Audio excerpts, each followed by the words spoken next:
are grateful to have the Undersecretary of Defense for Policy, Dr. Colin Kahl. We'll have roughly 30 minutes today for our discussion, and we will endeavor to get through as many questions as possible in the briefing room and online. If I do not call you out by your name and your outlet, if you can please introduce yourself when asking your question. And with that, I will toss it to Dr. Kahl.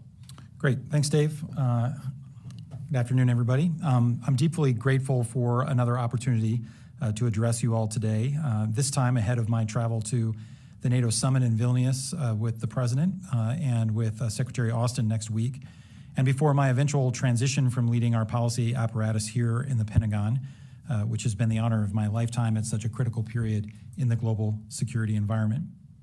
As you know, NATO leaders will convene in Vilnius at a crucial juncture for transatlantic security. 17 months into Russia's unlawful aggression against Ukraine, we bear witness to the tragedy unfolding in the heart of Europe, a tragedy that Vladimir Putin can end at any time, as by every measure, his objectives have not been fulfilled and they will not be fulfilled in Ukraine. The nations of NATO stand united alongside nations from around the world, showing an unwavering determination to provide unprecedented support to Ukraine while simultaneously strengthening the alliance's own deterrence and defense. During our meetings in Vilnius, we will build upon years of adaptation, charting the course for a more safe, secure, and prosperous world, and refining our next steps in response to the ongoing crisis in Ukraine. Today, the United States also continues to demonstrate its enduring commitment to Ukraine with the announcement of a new drawdown of military assistance to provide Ukraine's forces with additional munitions, weapons, and equipment needed to defend their country and push back on Russia's war of aggression.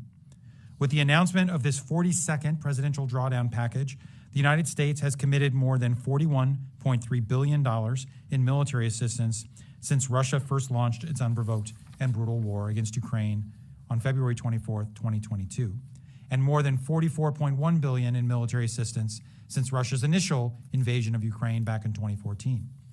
Some of the capabilities in today's $800 million drawdown package include 155 millimeter artillery rounds, including dual-purpose improved conventional munitions, or DPICMs, and 105 millimeter artillery rounds. Additional munitions for Patriot air defense systems and ammunition for high-mobility artillery rocket systems, or HIMARS.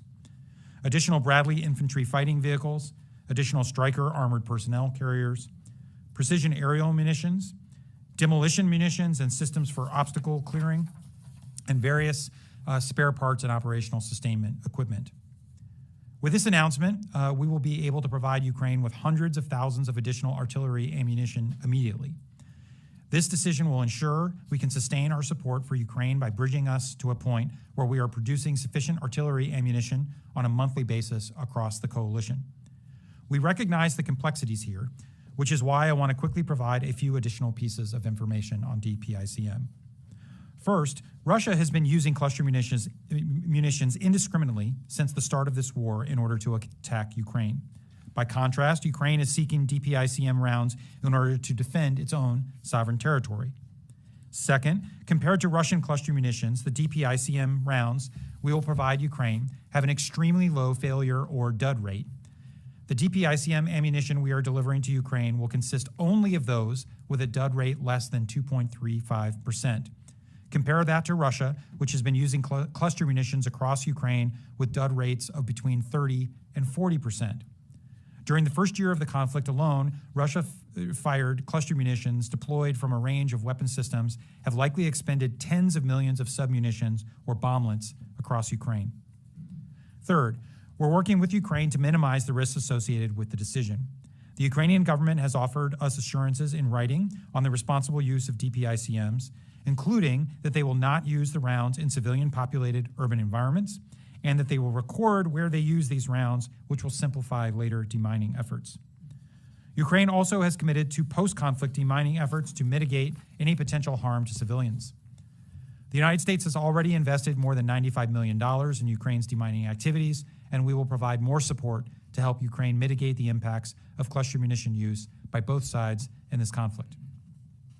And fourth, and this is critical, by providing Ukraine with DPICM artillery ammunition, we will ensure that the Ukrainian military has sufficient artillery ammunition for many months to come.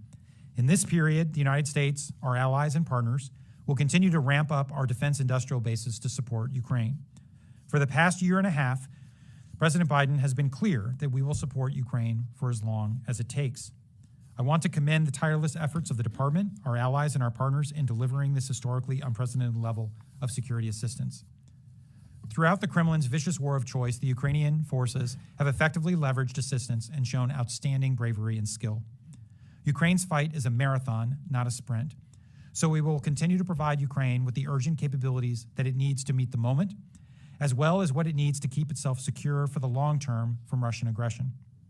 Finally, on a personal note, as I enter my last week as Undersecretary of Defense for Policy, I want to thank the hundreds of patriots and professionals across OSD policy.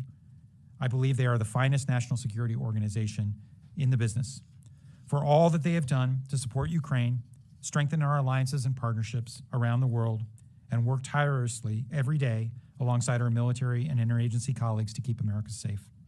And with that, I'll pass the mic back to Dave and look forward to your questions. Okay, thanks, sir. We'll go first to Tarka, AP. Hi, sir. Thank you very much for doing this. A couple of questions. If you could talk about the dud rate. There seems to be some questions about how the U.S. knows that its own munitions that will be provided will have such a low dud rate, and how have you been able to assure allies that these munitions won't cause excessive civilian harm? And then secondly, is the primary reason that the cluster munitions are being used now because there is so much strain on the 155 millimeter pile? Yeah, those are important questions. So look, we're aware of reporting, and I've seen some things in the press over the last 24 hours, that references various DoD studies which analyze the dud rates of older versions of DPICMs. There are lots of different variants. I think as we talked about, the Russians are, a cluster munition is not a cluster munition. There are big differences between them. Many of those studies that have been referenced, at least the ones that I've seen in the press, were based on testing completed in the 1980s, and many of the DPICMs of those variants have since been demilitarized. We're not providing those variants of DPICMs to Ukraine. Instead, we'll be providing our most modern DPICMs with dud rates assessed to be under 2.35%, demonstrated through 5 comprehensive tests conducted by the Department of Defense between 1998 and 2020. So we're confident in those numbers. I will also say how they're used matters. And that's one of the reasons why, as we deliberated on this, and look, this was a decision that took us a while to come to. And all the concerns that people have raised, the humanitarian concerns, what the reaction of allies and partners would be, what the reaction would be on the Hill, all of these things were debated and adjudicated within the interagency. But one of the things, in addition to the fact that we weren't providing cluster munitions above the dud rate that I talked about, was the assurances that we got from the Ukrainian side on this. We've gotten these assurances in writing. The Secretary had an opportunity to discuss this with Minister Reznikov yesterday, and he reiterated those assurances. And as I said in my opening, those assurances are essentially that they would not use DPICM in urban areas that are populated by civilians, and that there would be a careful accounting of where they use these weapons. That's going to matter for future demining efforts. I should also say, while none of us should minimize this issue, this is an issue the Ukrainians are going to have to grapple with regardless. If we had never made a decision on DPICM, the Ukrainians would be demining. It's going to be a generational effort because of the amount of landmines, anti-personnel, anti-tank mines, cluster munitions that the Russians have been using. So this is an issue we have to tackle regardless. We're committed to helping the Ukrainians do that. You asked about the primary reason. I would really point to 2 reasons. One is the urgency of the moment, which is that the Ukrainians are in the midst of their counteroffensive. It's been hard sledding because the Russians had 6 months to dig in. And so those defensive belts that the Russians have put in place in the east and the south are hard. They'd be hard for any military to punch through. And so we want to make sure that the Ukrainians have sufficient artillery to keep them in the fight in the context of the current counteroffensive. And because things are going a little slower than some had hoped, there are very high expenditures of artillery rates. So this is to make sure that the Ukrainians have the confidence that they have what they need, but frankly also that the Russians know that the Ukrainians are going to stay in the game. And then the second point, which is important, is we don't see this as a permanent solution, but rather a bridge. We've already substantially increased the production of unitary 155 millimeter rounds. The Europeans and others are also investing in their defense industrial base. That's good news, and it's starting to pay dividends. But the reality is we're going to need to build a bridge to the point at which that capacity is sufficient on a month-to-month basis to keep the Ukrainians in the artillery fight. And the last point I will make is a strategic one. Vladimir Putin has a theory of victory. Okay? His theory of victory is that he will outlast everybody. He'll outlast the Ukrainians, he'll outlast the United States, he'll outlast the Europeans, he'll outlast the international community. He will simply brute force his way through this. Having failed in kind of achieving a lightning victory, he's now going to play the long game. That's why President Biden has been clear that we're going to be with Ukraine as long as it takes, and why we are signaling that we will continue to provide Ukraine with the capabilities that will keep them in the fight. And look, I'm as concerned about the humanitarian circumstance as anybody. But the worst thing for civilians in Ukraine is for Russia to win the war. And so it's important that they don't. Let's go, Liz Fox. Thank you. Thanks for doing this. When will these munitions make it into Ukraine? And can you talk specifically about what the strengths are of using these cluster munitions? And are they going to be as effective as the ones Russia has been using? Well, I mean, I don't know. I don't want to draw comparisons between what they're using. They're apples and oranges. It's the point that I made before. A cluster munition is not a cluster munition. These are much more efficient weapons because they have much lower dud rates. So the bad news about 30 to 40% dud rates is that it creates a lot of unexploded ordnance. It also means it's not generating the effects that they want either. So what you want is for these weapons to generate the effects that they were designed for. And in this context, I think they will help in some of these security belts that the Ukrainians are pushing against some of the dug-in formations that the Russians have. I think they will also be useful for troop concentrations and concentrations of armored vehicles and lighter-skinned vehicles. So they'll have utility.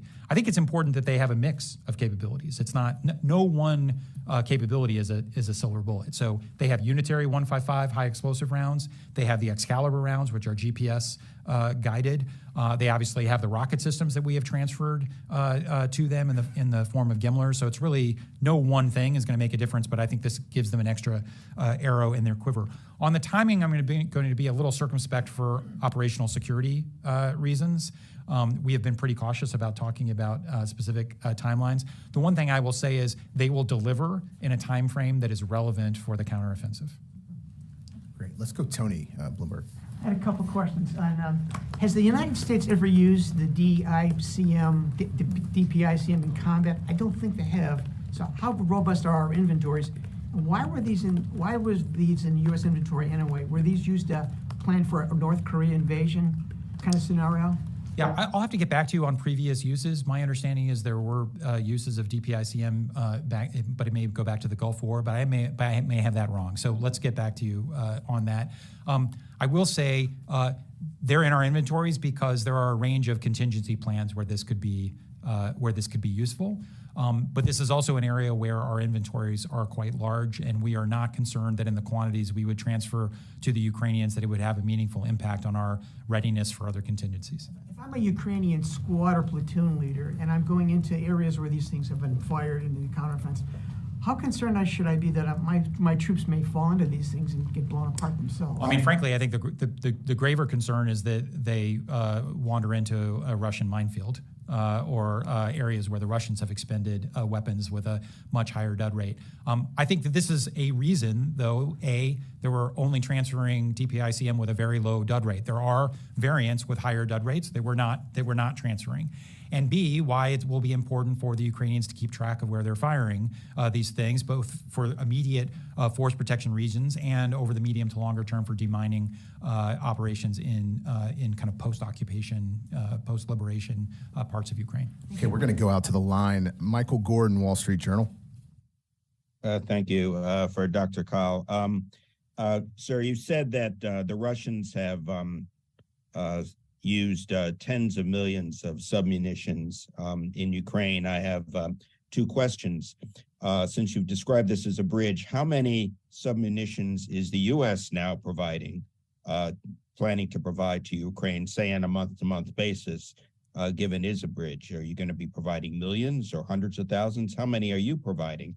And since the U.S. has been so critical of the Russian employment of cluster munitions, are there any additional steps that you can identify to mitigate the risk to civilians beyond the assurances from the Ukrainians? Is there going to be special training? Is the U.S. going to monitor the dud rates on the battlefield and oversee the areas where they're employed? Are there some specific additional steps the U.S. will take to reduce the risk to civilians? Thanks, Michael. So I'm not going to go into specific numbers. I will say in my opening statement, I mentioned hundreds of thousands. We have hundreds of thousands of these rounds available below the dud rate threshold that I mentioned, but I'm not going to tip our hand to the Russians about knowing what's coming and what volume when. I will say we're confident that with this inflow of DPICM in combination with the unitary 155 rounds we continue to provide, that the Ukrainians will be able to sustain the artillery fight for the foreseeable future, which I said is not only important in the moment for the counteroffensive, but to signal to Vladimir Putin that he can't just outlast the Ukrainians. Look, I think we have been critical of the Russian use of this, but in large part for two reasons. One, because the Russians have been indiscriminate in their use of all kinds of weapons.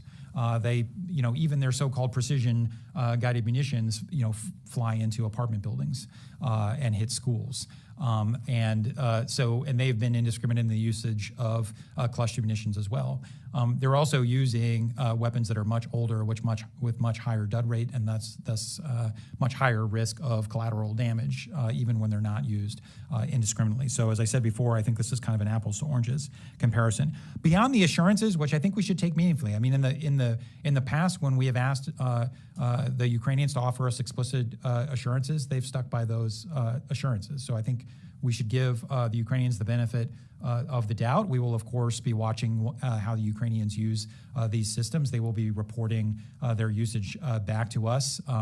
And so we can always make judgments later if we feel like those assurances are not being met. But I'm confident that the Ukrainians will be true to their word. I'll also say that, like with every system that we provide the Ukrainians, there will be not just training, but kind of coaching and mentoring associated with this. And I think one of the reasons why the Ukrainians have been so effective in employing the artillery they have had, regardless of system, is that they've received some coaching and mentoring from the United States about the best employment of that. And so we'll continue to do that. So one more online. We'll go to Lee Sangmin of Radio Free Asia.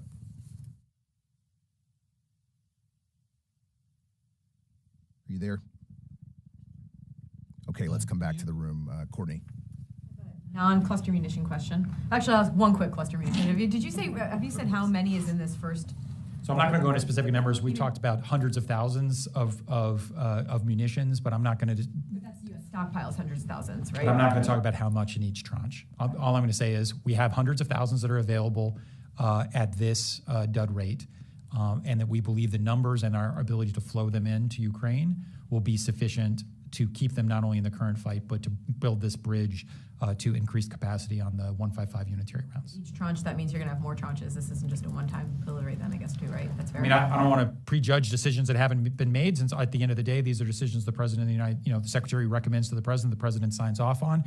I will just say this, we have the capacity to continue to flow additional rounds forward, and if we were to do so, we have sufficient quantities to be able to do the things I said. Since we have you here, I'm wondering if you can talk a little bit about these recent interactions with the Iranian Navy, and just give us a sense. It seems as if there's been like a small uptick, at least this week, in these incidents. If you have any sense of why now, why Iran is doing this, actions like this tend to be a response to something. Yeah. And what the message could be from Iran to this? Well, first of all, it's not completely clear. And frankly, it's not a very effective message to essentially engage in piracy on the high seas and shoot at unarmed civilian maritime craft. I think as you're all tracking, essentially there were two incidents in the past few days that occurred within a few hours of each other. The first incident was a case in which an Iranian vessel approached the Marshall Islands flagged oil tanker, the TRF Moss, in the Gulf of Oman. The Iranian vessel departed the scene when the U.S. Navy guided missile destroyer USS McFall arrived. And then there was a second incident 3 hours later where an Iranian vessel closed within 1 mile and fired multiple long bursts from small arms and crew-served weapons. And the Navy received a distress call from the Bahamian-flagged oil tanker Richmond Voyager, and the USS McFall responded again. Why the Iranians are doing this at this moment is not at all clear to us. I think it's a better question left to them. But it's got the highest attention of the department. I'll just say as a personal anecdote, I don't know if any of you were here on the 4th of July for the fireworks display. It's a cool place to watch the fireworks. But as the 9:30, as the crescendo of fireworks was occurring over the mall, I got a call on my cell phone. I was out on the lawn with my kids, and it was SecDef Cable saying that the secretary wanted to convene a secure call with his senior leadership team to discuss these issues because the second incident was ongoing. And so for 45 minutes, we were on the phone, the secretary, the chairman, General Kurilla, our NAVCENT commander, working through what were the Iranians doing, where were our assets, what was the ship's captain requesting us to do, what were we advising them to do. The McFall was steaming in that direction. The captain was advised by NAVCENT to redirect to enter Omani territorial waters.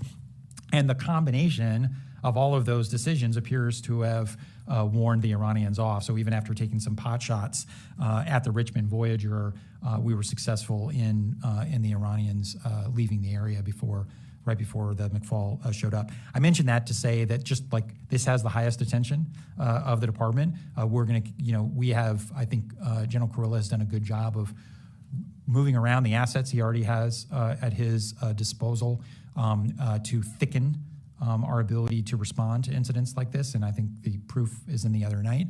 I think we continue to work with our allies and partners, especially in the IMSC, which is the International Maritime Security Construct, which some of you have probably been out to Fifth Fleet. It runs out of Bahrain. I know you have, Courtney. And so we'll continue to work with our allies and partners, not just in the region, but around the world, like the UK, to try to thicken that out. Because whatever the Iranians are trying to do here, I don't think we should assume it'll be the last time they try. Let's go to the back room. Fadi, Al Jazeera. Thank you, Dave. Thank you, Dr. Call. I have two quick questions on the cluster munition and one on Russia. On the cluster munition, you mentioned 5 studies since 1998 until 2020 that prove you have in your stockpile that rate lower than 2.35. Is the department willing to make these studies available so experts can verify the accuracy of the data? Second one, in terms of providing cluster munition, is this administration breaking the law passed by the Congress that prohibits the transfer of cluster munition that is with the level above 1%? And finally, on Russia, we've seen 2 incidents lately in Syria where Russian aircraft, according to the Pentagon, harassed U.S. drones. Before that, we saw something happening similarly in the Black Sea.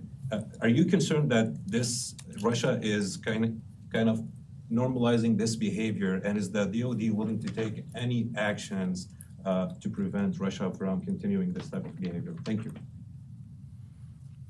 Sure. So a bunch of things there. On the test itself, I think at this juncture, because the tests themselves are classified, we won't be releasing them, but we'll take that question back. Presently, those tests, those reports are classified.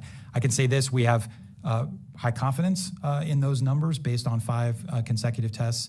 I also have high confidence that they will be far more efficient and discriminate than the cluster munitions that the Russians are using. And I think the Ukrainian assurances on top of that give me added confidence in that. I'll also say that it's not a good thing for civilians in Ukraine or the humanitarian situation in Ukraine for Ukraine's counteroffensive to be unsuccessful or for the Russians to be more successful. That seems like a recipe for more humanitarian suffering.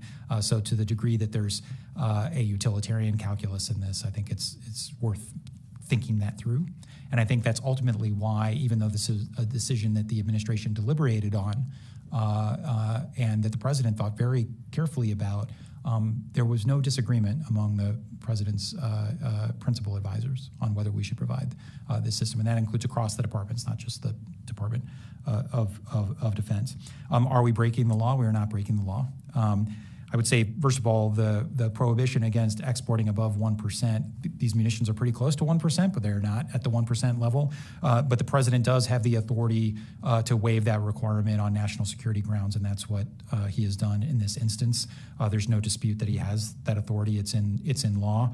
But we also didn't make this as a unilateral decision. We've been having conversations with, informal conversations for weeks with the Hill. I'm sure many of you have had your own conversations with members on both sides of the aisle on the Hill. This is obviously a capability that the Ukrainians have been asking for a while, and we continued those consultations with the Hill and escalated them as we got closer to this decision. So it doesn't mean everybody in Congress will agree, but I think everybody will agree that it was within the right of the president to do this.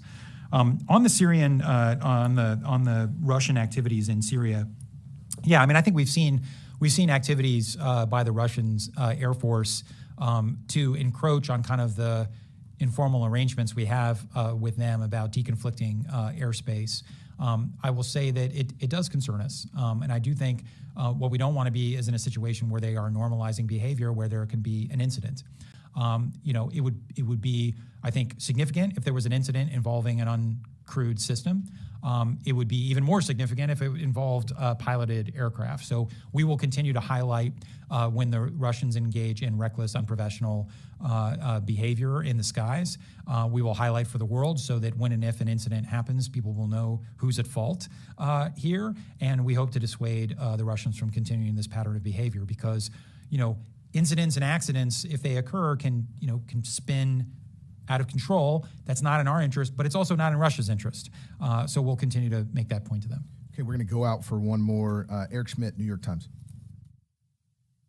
Yes, Dr. Call, you acknowledged that the Ukrainian counteroffensive is going slower than anticipated, attributing some of that to the Russian defenses, including minefields. But could you also discuss the limitations of the combined arms training, the short duration training that they got the Ukrainians, and to what extent they've been able to absorb that kind of training and apply it in this kind of difficult battlefield situation? Thank you. Yeah, I mean, first, I think, as the Ukrainian leadership has said, this isn't a movie, right? So this is things are hard. In real war, things are hard. Sometimes things go faster than you think, like in Kharkiv last fall. Sometimes it's a slog, like it was in Kherson last fall. I think when you're talking about eastern and southern Ukraine, the Russians have had, during the winter, neither side was standing still, right? The Ukrainians, with our assistance and the assistance of the allies and partners, were building this mountain of steel for the counteroffensive. The Russians were digging in, laying minefields, anti-tank obstacles and barriers, trench lines. And so we always knew it was going to be tough. Eric, I think to your point about the combined arms training, I think we should draw lessons at the end, not in the middle. And I think we're only in the beginning of the middle. And I say that because, a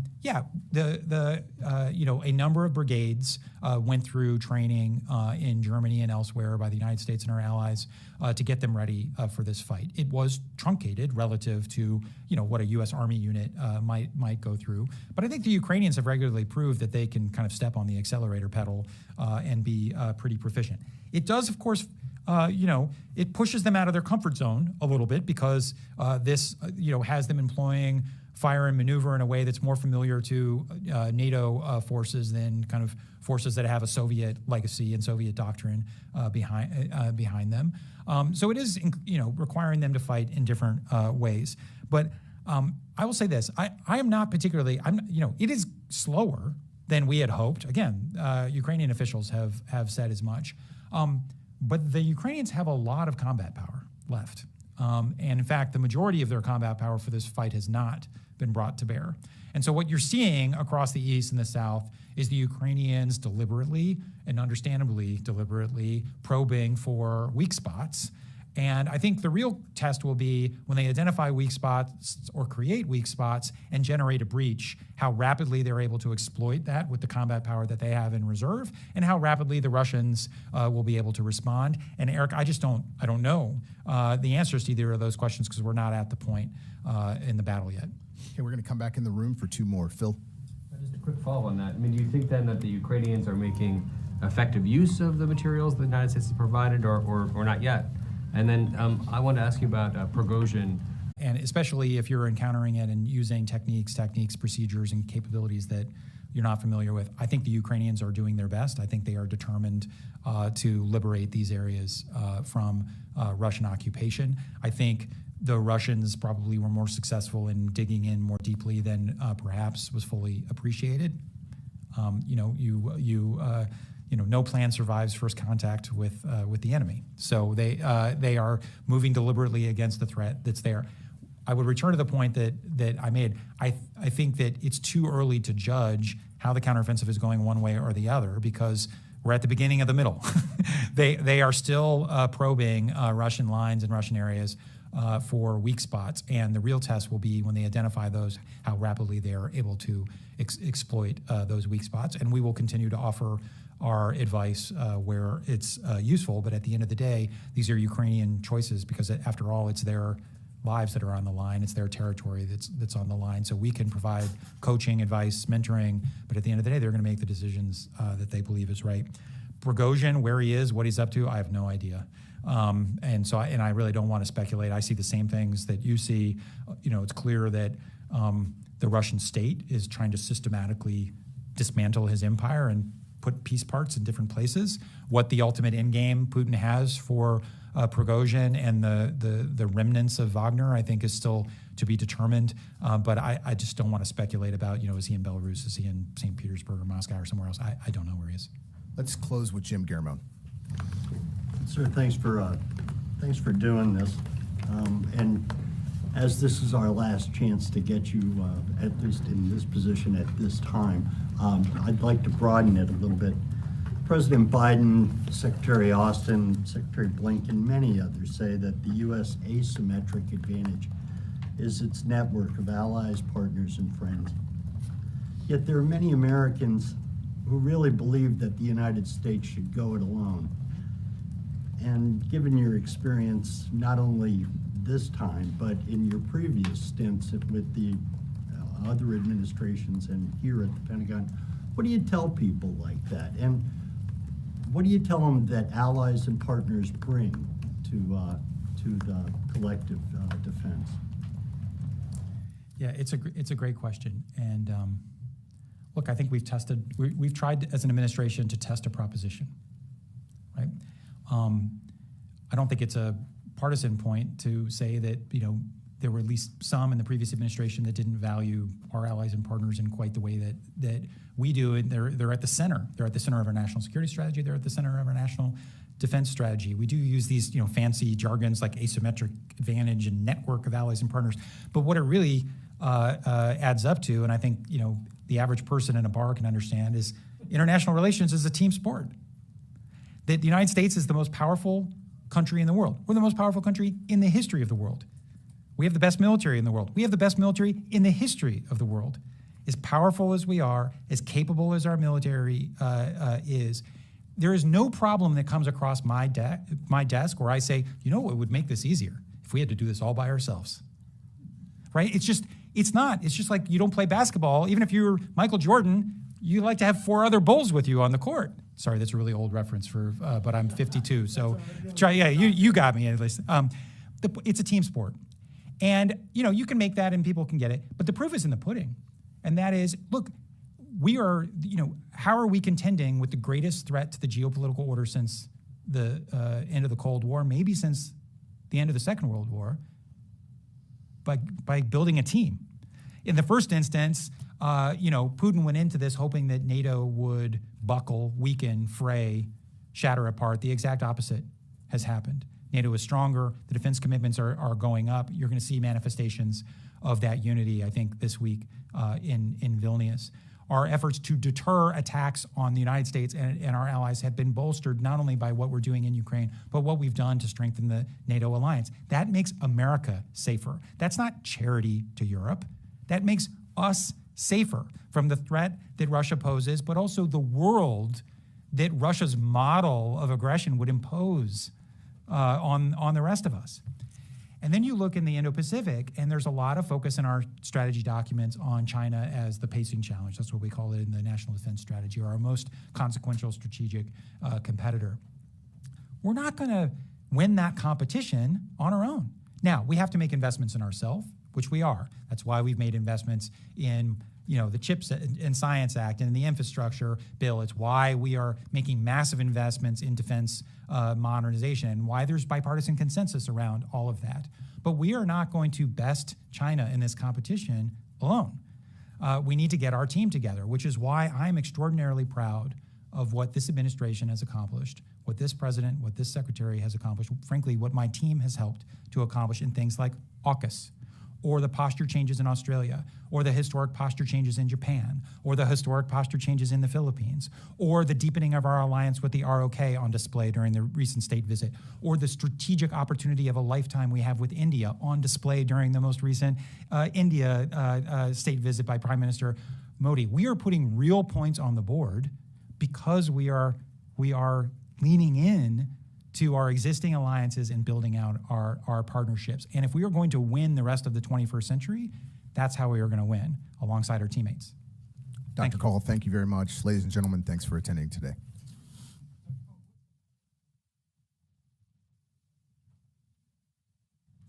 I'm not going to comment on this specific numbers.